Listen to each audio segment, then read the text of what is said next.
ভালো রেখেছেন কে? সুখে আমাদের পাশে থাকেন কে? কেউ যেটা দেখে না দেখেন কে? কেউ যেটা শোনেন না শোনেন কে? আমরা সদা সর্বদা একমাত্র একজনের জন্য প্রশংসা জ্ঞাপন করব, তিনি কে? সে আল্লাহর জন্য মন প্রাণ উজাড় করে অন্তরের অন্তঃস্থল থেকে কালিমাতুশ শুকর আদায় করি, উচ্চ কণ্ঠে পড়ি আলহামদুলিল্লাহ। আল্লাহর হাবিব সাল্লাল্লাহু আলাইহি ওয়াসাল্লাম এই রজনীর ফজিলত সম্পর্কে বিভিন্ন হাদিসের মধ্যে অনেক চমৎকার করে বলেছেন। ইবনে মাজাহ শরীফের হাদিসের মধ্যে এসেছে আল্লাহর হাবিব সাল্লাল্লাহু আলাইহি ওয়াসাল্লাম বলেন, ইযা কানাত লাইলাতুন নিসফি মিন শাবান কুমু লাইলাহা ওয়া সুমু নাহারাহা ফাইন্নাল্লাহা ইয়ানজিলু ফিহা লিগুরুবিশ শামসি ইলা সামাa'id দুনিয়া। আল্লাহর হাবিব সাল্লাল্লাহু আলাইহি ওয়াসাল্লাম বলেন, ও পৃথিবীর মানুষেরা শোনো, যখন লাইলাতুল নিসফি মিন শাবান উপনীত হয়, যখন শাবানের 14 তারিখ দিবাগত রাত্রি তোমাদের কাছে আসে, ইযা কানাত লাইলাতুন নিসফি মিন শাবান কুমু লাইলাহা, তখন তোমাদের কাজ হলো ওই রাত্রিটা তোমরা দাঁড়িয়ে দাঁড়িয়ে নামাজের মাধ্যমে অতিবাহিত করো। সারা রাত তোমরা দাঁড়িয়ে দাঁড়িয়ে নামাজের মাধ্যমে অতিবাহিত করো, নফল নামাজের মাধ্যমে অতিবাহিত করো। ওয়াসুমু নাহারাহা, এবং তোমাদের আরেকটা কাজ হলো তোমরা এই দিবাগত রাত্রির পরে যে দিনটা আসবে ওই দিনে তোমরা রোজা পালন করো। বলেন সুবহানাল্লাহ। এই রাত্রিতে দাঁড়িয়ে দাঁড়িয়ে নফল নামাজের কথা বলেছেন নবী মুহাম্মদুর রাসূলুল্লাহ সাল্লাল্লাহু আলাইহি ওয়াসাল্লাম, এবং পরের দিনে রোজা থাকার কথা বলেছেন। আবার অন্য বর্ণনা মতে অন্য হাদিসের মধ্যে এসেছে যে তোমরা এই রাত্রিটাকে তোমরা কাজে লাগাও। তারপর আল্লাহর হাবিব সাল্লাল্লাহু আলাইহি ওয়াসাল্লাম বলেন, এই রাত্রে তোমরা বিশেষভাবে গুরুত্ব এর জন্য দিবে। তার কারণ হলো এই রাত্রিতে ফাইনাল্লাহু ইয়ানজিলু ফিহা ইলা সামাa'id দুনিয়া লিগুরুবিশ শামসি ইলা সামাa'id দুনিয়া। যখন এই রাত্রিটা আসন্ন হয়, যখন মধ্য রজনী হয় অথবা শেষ রজনীর দিকে আল্লাহ রাব্বুল আলামিন স্বয়ং পৃথিবীর আকাশে চলে আসেন। তিনি পৃথিবীর আকাশে এসে মানুষদেরকে ডাকতে থাকেন, ফায়াকুলু আনা মিন মুস্তাগফিরিন ফাগফার লাক।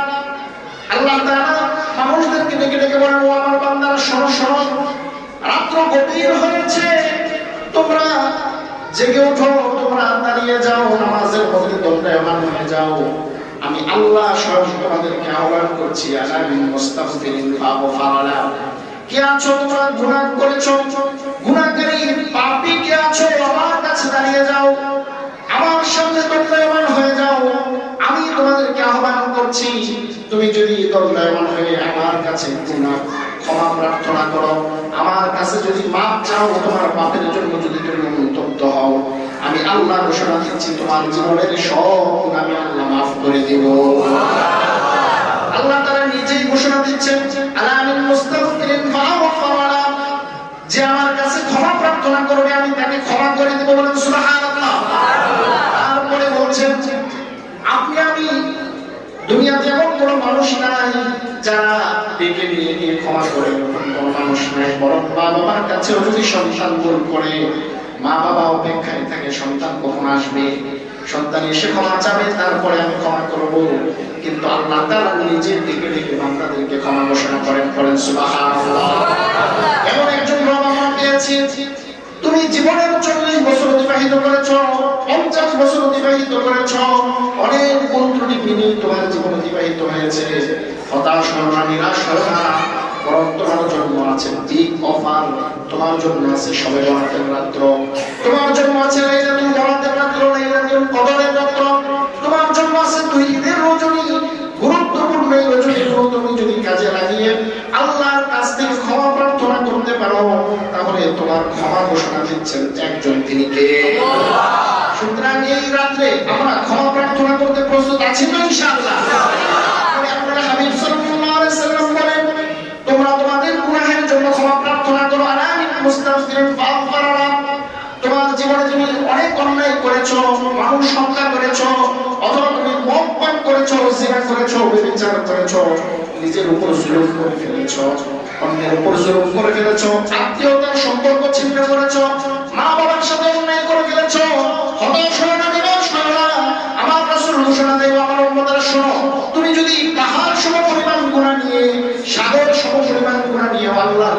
বান্দা এমন হও একবার যদি নিজেকে ছোট করে আল্লাহর কাছে ক্ষমা প্রার্থনা করো। আমরা এমন এক রবের বান্দা যে রবের কাছে ক্ষমা চাইতে দেরি কিন্তু মাফ করতে দেরি হয় না। সুবহানাল্লাহ পড়ে। সুতরাং সে আল্লাহ রাব্বুল আলামিন নিজে পৃথিবীর আকাশে, আমরা এখান থেকে যে আকাশটা দেখতে পাই, আকাশে সে ডাকেন, আমার বান্দা ঘুম থেকে ওঠো, উঠে নামাজে দাঁড়াও, নামাজে দাঁড়িয়ে আমার কাছে ক্ষমা প্রার্থনা করো, আমি আল্লাহ তোমাকে ক্ষমা করার জন্য আমি প্রস্তুত হয়ে বসে আছি। তারপরে বলেন ফায়াকুল আনা মিন মুস্তাগফিরিন ফাগফিরনা আনা মুস্তাগফিরিন ফারজুকাহু। ও আমার বান্দারা শোনো, তুমি হয়তো তোমার গুনাহ নাই, তুমি নিষ্পাপ, ঠিক আছে, হয়তো তুমি তোমার রিজিকের মধ্যে অভাবের মধ্যে আছো, তোমার চাকরি বাকরি নাই, তোমার ব্যবসা বন্ধ, তোমার কৃষিকাজ কাজ কাম নাই, তোমার ফ্যাক্টরি বন্ধ, তোমার চাকরিতে পদোন্নতি হচ্ছে না, তুমি টেনশনে আছো, তুমি মাস শেষে যে ইনকাম করো সেটা দিয়ে তোমার ফ্যামিলি চলে না, কারণ তুমি হালাল পথে উপার্জন করো। তুমি আমার কাছে আজকের রজনীতে তুমি দাঁড়িয়ে যাও, দাঁড়িয়ে আমার কাছে তুমি রিজিক চাও, আমি আল্লাহ তোমাকে রিজিক দেওয়ার জন্য প্রস্তুত হয়ে আছি। সুবহানাল্লাহ। তার মানে আল্লাহ প্রথম বলছেন যে তুমি যদি গুনাহগার হও, তুমি যদি পাপী হও, আমার কাছে পাপের জন্য ক্ষমা প্রার্থনা করো, আমি তোমাকে ক্ষমা করে দিব। দুই নম্বরে তুমি যদি রিজিকের অভাবের মধ্যে থাকো, তোমার উপরে যদি অনেক ঋণের বোঝা থাকে, তোমার উপরে যদি অনেক মানুষ টাকা পায়, তোমার কাছে দোকান বাকি পড়ে আছে, দিতে পারছো না, তাহলে তোমার সামগ্রিক সমস্যাগুলো তুমি আমার কাছে উপস্থাপন করো। পৃথিবীতে মানুষ আমরা একে অপরের যত নিকটবর্তী, তার চেয়ে আল্লাহ তাআলা আমাদের আরো অনেক নিকটবর্তী। কি বলেন, ঠিক কিনা? আল্লাহর হাবিব সাল্লাল্লাহু আলাইহি ওয়াসাল্লাম এই জন্য হাদিসে বলতে বলেছেন, ও আমার উম্মতেরা শোনো, তোমাদের যদি পায়ের জুতার স্যান্ডেলও যদি তোমাদের ছেড়ে যায়, তাহলে এটার জন্য অন্যের মুখাপেক্ষী হওয়ার আগে তোমরা এটা আল্লাহর কাছে, আল্লাহর মুখাপেক্ষী হও, আল্লাহর কাছে চাও, আল্লাহ তাআলা তোমার সেই পায়ের জুতার স্যান্ডেলটা পর্যন্ত ব্যবস্থা করে দিবেন। সুবহানাল্লাহ। তাহলে আমাদের জীবনের যত রকম রিজিকের সমস্যা আছে, চাহিদা আছে, একজনের কাছে ব্যক্ত করব, তিনি কে? সুতরাং আজকের রজনী বেস্ট টাইম ফর ইউ, আপনার জন্য সবচেয়ে উত্তম সময় হলো রিজিকের জন্য। আল্লাহ আজকে পৃথিবীর আকাশে এসে রাখবেন, আমার বান্দা তুমি গুনাহ ক্ষমা চাও, তুমি রিজিক চাও, আমি আল্লাহ তোমার জন্য এগুলো নিয়ে তোমার জন্য পৃথিবীর আকাশে বসে আছি। সুবহানাল্লাহ। তারপরে আল্লাহর হাবিব সাল্লাল্লাহু আলাইহি ওয়াসাল্লাম বলেন, ফায়াকুলু আনা মিন মুস্তারজিকিন ফারজুকা আনা মুবতালা ফাউআফিহু। আল্লাহর হাবিব সাল্লাল্লাহু আলাইহি ওয়াসাল্লাম বলেন যে অথবা তুমি যদি কোনো রোগে রুগ্ন হয়ে থাকো, অসুস্থতার মধ্যে পড়ে থাকো, আমাদের এমন অনেক মায়ের আছে, বোনেরা আছে, আমরা নিজেরাও আছি, যারা দিনকে দিন, সপ্তাহে সপ্তাহ, মাসকে মাস বিভিন্ন রোগ শোক নিয়ে আমরা চলাফেরা করে আসে না নাই? বলেন আসে না নাই? ছোট বড় অনেক রোগের মধ্যে আমরা থাকি, অসুস্থতার মধ্যে থাকি। আল্লাহ বলেন তারা যারা তোমরা অসুস্থতার মধ্যে আছো, তোমরা বিভিন্ন রোগের মধ্যে আছো, তোমার যত ধরনের রোগ আছে, তুমি আজকের রাত্রে তুমি আমার সামনে পেশ করো, আমি আল্লাহ তোমার জন্য রোগের সুস্থতা নিয়ে বসে আছি। সুবহানাল্লাহ। এজন্য আল্লাহর হাবিব সাল্লাল্লাহু আলাইহি ওয়াসাল্লাম বলেন, আলা কাযা হাত্তা ইয়াতলুআল ফাজর। এমন ভাবে আল্লাহ তাআলা ফজর সূরা সাদমা পর্যন্ত পৃথিবীর আকাশে এসে ডাকতে থাকেন বান্দাদেরকে, তুমি এটা চাও, ওটা চাও, তিনি শিখিয়ে দিচ্ছেন, তুমি আমার কাছে ক্ষমা চাও, তুমি আমার কাছে রিজিক চাও, তুমি আমার কাছে সুস্থতা চাও। তার মানে এই তিনটা জিনিস গুরুত্বপূর্ণ। কি বলে, ঠিক কিনা? কম না বেশি? একটা ছাড়া আরেকটার সুযোগ নেই, এই তিনটা গুরুত্বপূর্ণ। আর কেউ যদি এই রাষ্ট্রটাকে কাজে লাগিয়ে তিনটা বিষয় আল্লাহর কাছে যথাযথভাবে চায়, আল্লাহ তাআলা তার জীবনের সব সমস্যা সমাধান করে রিজিকের উত্তম ফয়সালা করে দিবেন। সুবহানাল্লাহ। এজন্য বলতেছিলাম যে এই রাত্রটা আমাদের হেলায় কাটানোর কোনো সুযোগ নেই। আমরা আমাদের জীবনের উত্তম সময় হিসাবে এই রাত্রটাকে কাজে লাগাতে পারি। আবার যাদের তকদির খারাপ, নসিব খারাপ, তারা হয়তো এই রাত্রেও ঘুমিয়ে থাকবে, এই রাত্রেও এশার নামাজ পড়বে না, ফজর পড়বে না, এরকম লোক আমাদের সমাজে আছে না নাই? সুতরাং আমরা তাদের মতো হতে চাই না। কি বলেন, ঠিক কিনা? আমরা মাগরিব পড়েছি, এশা পড়বো, আবার ফজরেও আল্লাহর সামনে এসে দণ্ডায়মান হবো, রাজি আছেন ইনশাআল্লাহ? শুধু মাগরিব এশা ফজর পড়লেই হবে না, 5 ওয়াক্ত নামাজের পাবন্দি করতে হবে। কি বলেন, ঠিক কিনা? কারণ আপনার এই যে রাত্রটা এসেছে, এই রাত্র আপনার নফলের সওয়াব তখনই পুরোপুরি পাবেন যখন আপনি আপনার ফরজিয়াত যথাযথভাবে পালন করবেন। ঠিক কিনা বলেন? কেউ লিগেল সময় ডিউটি করলো না, সে ওভারটাইম করার জন্য বসে আছে, এটা কি বোকামি না? বলেন, বোকামি না? তাকে 8 ঘন্টা 12 ঘন্টা ডিউটির জন্য বরাদ্দ করা হয়েছে, সে 8 ঘন্টা 12 ঘন্টা ডিউটি করলো না, 1 ঘন্টা 2 ঘন্টা করলো অথবা করলো না, কিন্তু সে বসে আছে যে কখন আমি ওভারটাইম করবো। এরকম এটা বোকা লোক না? বোকা লোকের কাজ না এটা? যেরকম ভাবে বোকা লোকের কাজ, ঠিক এরকম ভাবে যা ফরজের ইহতিমাম করে না, ফরজ নামাজ আদায় করে না, ওয়াজিব আদায় করে না, এবং শবে বরাত, শবে কদর এগুলোর জন্য যারা বসে থাকে তারা এরকম বোকার স্বর্গে বাস করে। কি বলেন, ঠিক কিনা? আমরা বোকার স্বর্গে থাকতে চাই না। কি বলেন, বোকার স্বর্গে থাকতে চাই?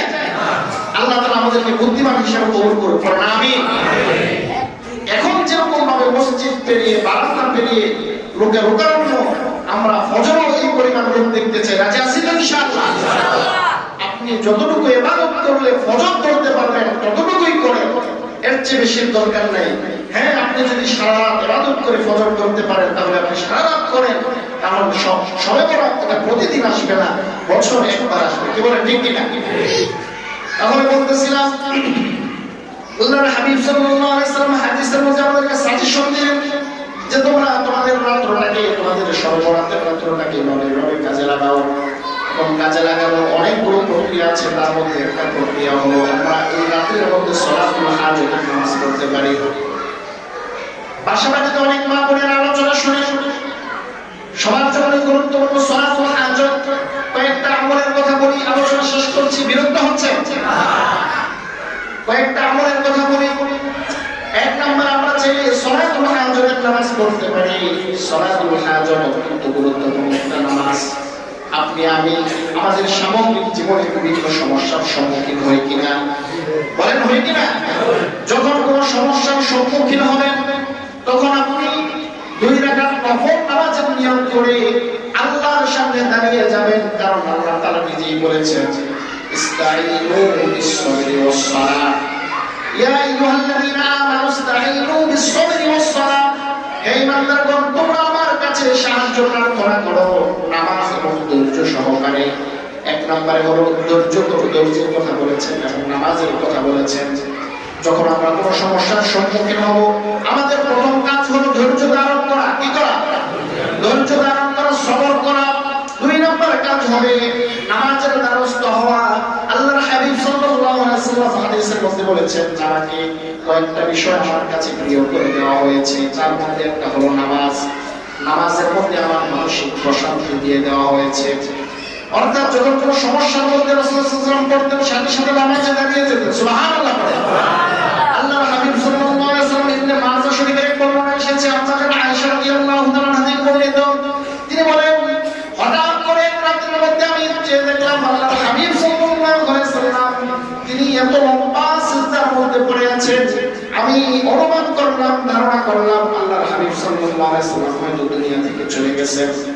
একাধারে লম্বা সময় সিজদায় থাকার কারণে আমার ধারণা এরকম হতে লাগলো। একটা পর্যায়ে আমি আল্লাহর হাবিব সাল্লাল্লাহু আলাইহি ওয়াসাল্লামের পায়ের মধ্যে চিমটি কাটলাম। চিমটি কাটার পরে তিনি পা হালকা নাড়ালেন, তারপরে তিনি নামাজ সিজদা শেষ করে নামাজ শেষ করলেন। শেষ করে বললেন, ও আয়েশা, তুমি আমার পায়ে কি জন্য চিমটি কাটলে? আম্মা জান আয়েশা বললেন, ইয়া রাসূলুল্লাহ, ইয়া হাবিবাল্লাহ, আমি মনে করতেছিলাম এত লম্বা সিজদা দিয়েছেন যে আপনি ইন্তেকাল করেছেন, এরকম মনে করেছিলাম। তিনি বললেন, তুমি কি মনে করেছো আমি তোমার হক নষ্ট করব? আল্লাহর হাবিব সাল্লাল্লাহু আলাইহি ওয়াসাল্লামের প্রশ্নের জবাবে আম্মা জান আয়েশা বলেন, না না, আমি মনে করেছিলাম আপনি ইন্তেকাল করেছেন, এজন্য পায়ে চিমটি কেটেছি। আল্লাহর হাবিব সাল্লাল্লাহু আলাইহি ওয়াসাল্লাম বলেন, ও আয়েশা, তুমি কি জানো আজকের রজনীটা কোন রজনী? আজকের রজনীটা হলো লাইলাতুল নিসফি মিন শাবান, শবে বরাতের রজনী। সুবহানাল্লাহ। বলতেছিলাম তিনি লম্বা সিজদা দিলেন মানে হলো নামাজটাকেও লম্বা করলেন। কি বলেন, ঠিক কিনা? নামাজটাকেও লম্বা করলেন। তো আমাদের যখন কোনো সমস্যার সম্মুখীন হব প্রথম কাজ হবে আমাদের ধৈর্য ধারণ করা।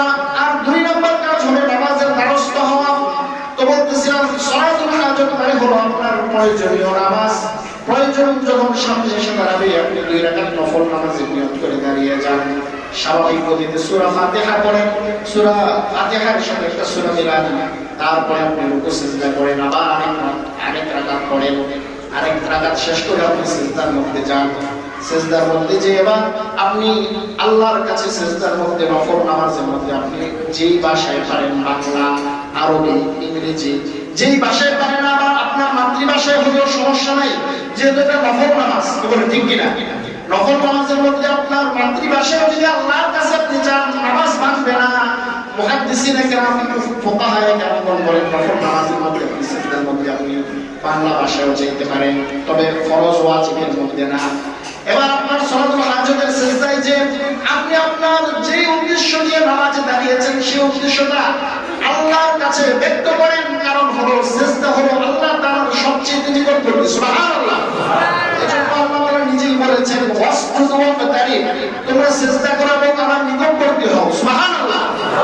আপনি যখন সমস্যায় পড়লেন, আপনি সালাতুল হাজতের নামাজে থেকে সিজদায় গিয়ে এবার আপনার মন করে কথাগুলো আল্লাহর কাছে শেয়ার করেন। কিন্তু আমরা আল্লাহর কাছে শেয়ার করার আগে আপনার ফেসবুকে শেয়ার দিয়ে আসে না নাই?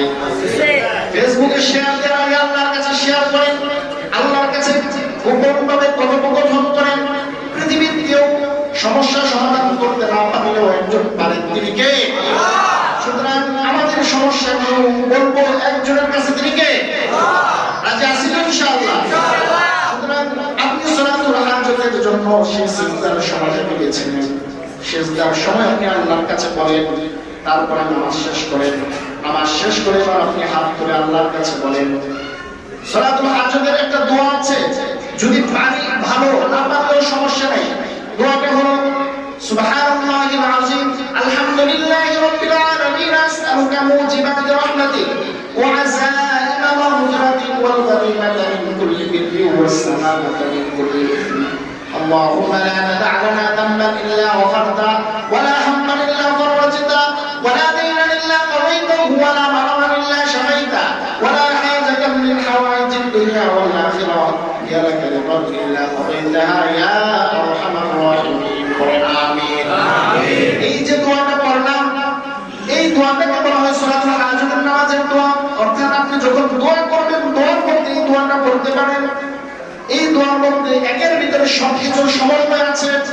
এটা হাদিসের পরিভাষিক দোয়া, আল্লাহ রাসূল সাল্লাল্লাহু আলাইহি ওয়াসাল্লাম হাদিসের মধ্যে বলেছেন। কিন্তু আপনি এই দোয়া না পারলেও সমস্যা নাই, আপনি আপনার মতো করে আল্লাহর কাছে দোয়া করেন।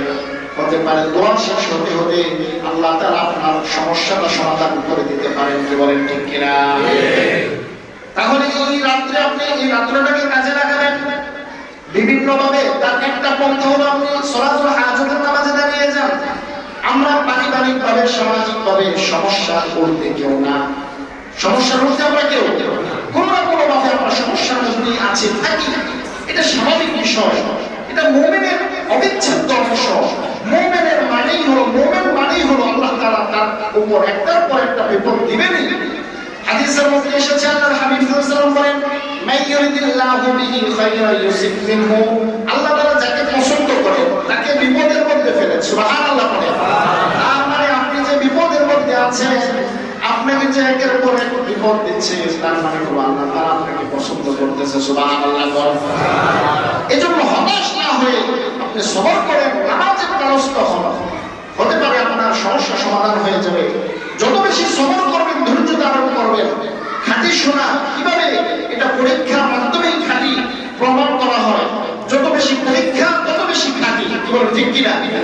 একজন মুমিন সে যত বেশি পরীক্ষা দিবে, যত বিপদের মধ্যে পড়বে, সে তত বেশি সবর করবে, আল্লাহর উপর তাওয়াক্কুল করবে, ভরসা করবে। আর দিন শেষে আল্লাহ তাআলা তাকে এমন ভাবে দুহাত করে দিবেন যে আল্লাহ তাআলা জান্নাতের মেহমান বানিয়ে দিবেন। সুবহানাল্লাহ। যত বিপদে আমরা হতাশ হব না। কি হব না? তারপরে বললাম, তাহলে এক নম্বর কাজ হলো সালাতুল হাজতের নামাজ পড়া। দুই নম্বর, আপনি চাইলে এই রাত্রটাকে আরেকটা নামাজের মাধ্যমে কাজে লাগাতে পারেন। সেটা হলো সালাতুল তাসবিহ নামাজের মাধ্যমে। সালাতুল তাসবিহ মানে হলো তাসবিহ নামাজ। এই নামাজের ভিতরে এই নামাজটা হলো 4 রাকাত বিশিষ্ট নামাজ। কয় রাকাত বিশিষ্ট? 4 রাকাত বিশিষ্ট।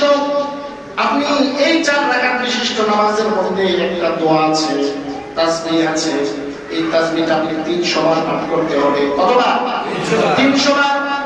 আল্লাহর হাবিব সাল্লাল্লাহু আলাইহি ওয়াসাল্লাম তিনার চাচা ইবনে আব্বাস রাদিয়াল্লাহু তাআলা কে ডেকে বললেন, ও চাচা, ও আমার চাচা, শোনেন শোনেন, আমি কি আপনাকে এমন একটা নামাজের কথা বলবো না, যে নামাজটা আপনি প্রতিদিন সম্পন্ন হবে, প্রতিদিন একবার অথবা সপ্তাহে একবার অথবা মাসে একবার অথবা আপনি বছরে একবার, তাও যদি না হয় আপনি আপনার সমগ্র জীবনে হলেও একবার করে পড়বেন, একবার পড়বেন, এমন একটা নামাজের কথা বলবো না। তিনি বললেন, হ্যাঁ হ্যাঁ বলো।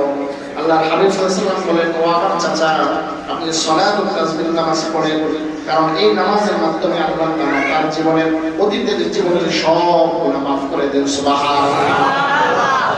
এই নামাজ পড়ার মাধ্যমে আপনার অতীতের জীবনের গুনাহ মাফ হবে, পাশাপাশি আপনার মর্যাদা উন্নত হবে, আপনার দরজা বুলন্দ হবে। সুবহানাল্লাহ।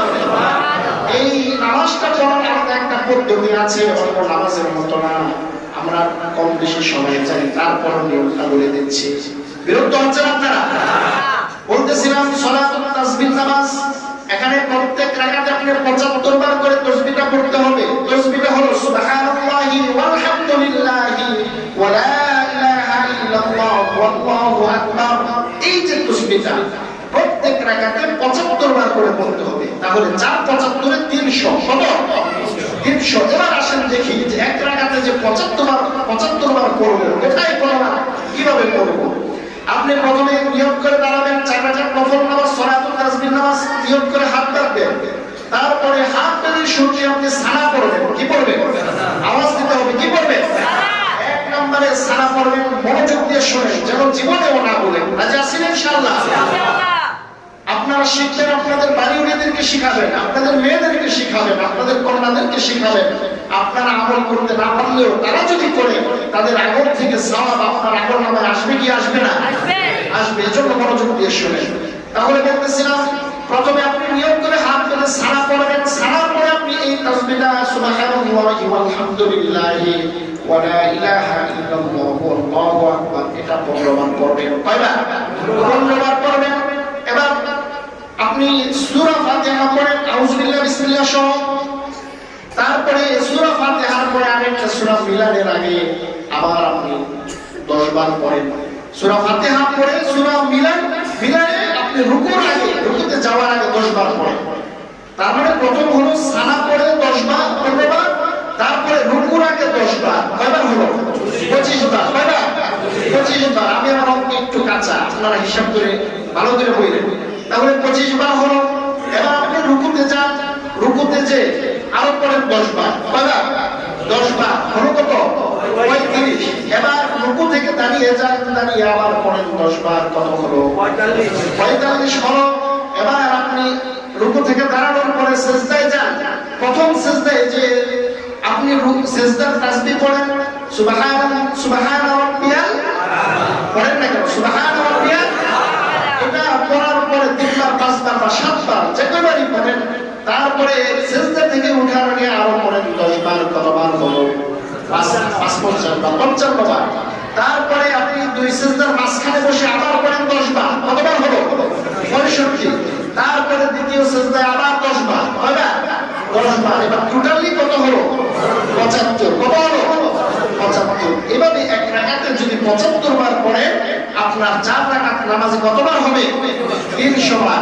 এই 300 বার আপনি, এখন অনেকের প্রশ্ন আসতে পারে যে হুজুর, এতবার আমি কিভাবে গণনা করব, কিভাবে মনে রাখবো, মনে তো থাকে না। সেক্ষেত্রে মনে রাখার প্রসেস বা প্রক্রিয়াটা কি?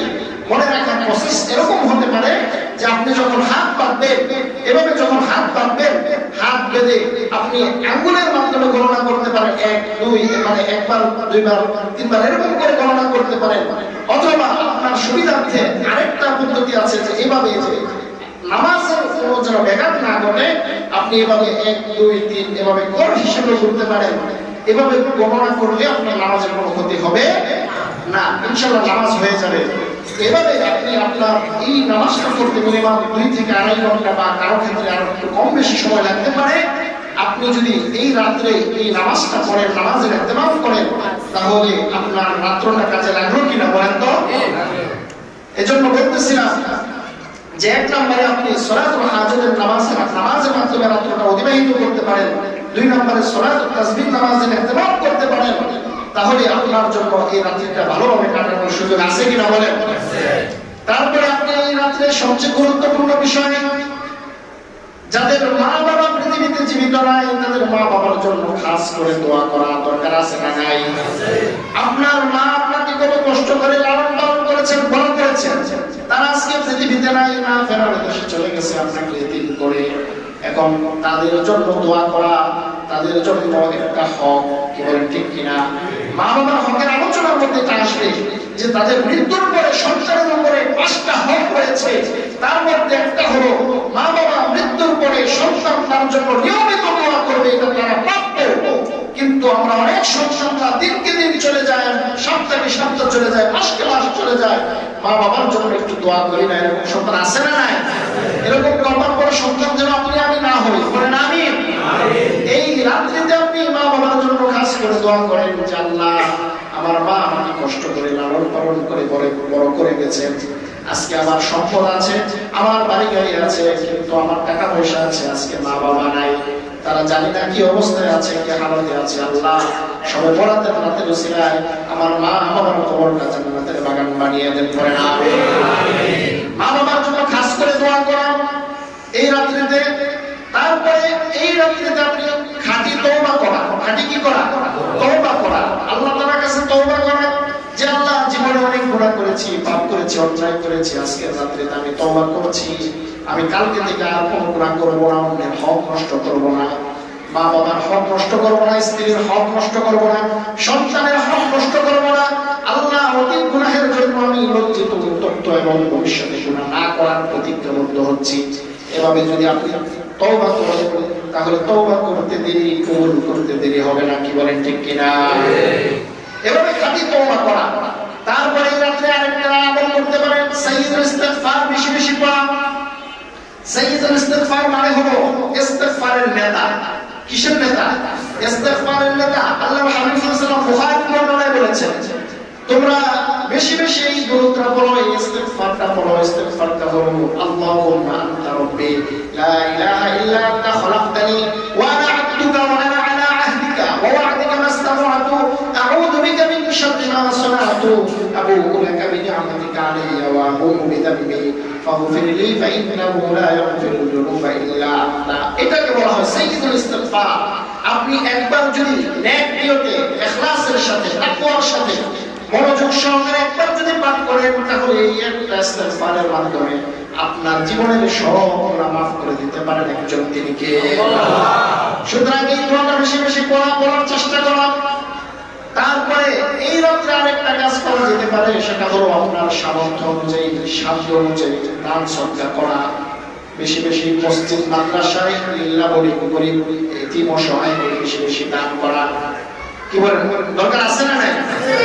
বেশি বেশি দান করার চেষ্টা করা। দানের অনেক গুরুত্ব, যেটা বলে শেষ করার মতো না। আল্লাহর হাবিব সাল্লাল্লাহু আলাইহি ওয়াসাল্লাম হাদিসের মধ্যে বলেছেন আস-সাদাকাতু তুরাফুল বালা। ও পৃথিবীর মানুষেরা শোনো শোনো, তোমাদের দান এমন একটা পাওয়ারফুল জিনিস যেটা যেটা তোমাদের জীবন থেকে অনেক অনেক বিপদ আপদ কাটিয়ে দেয়, অর্থাৎ আত্মসম্মান।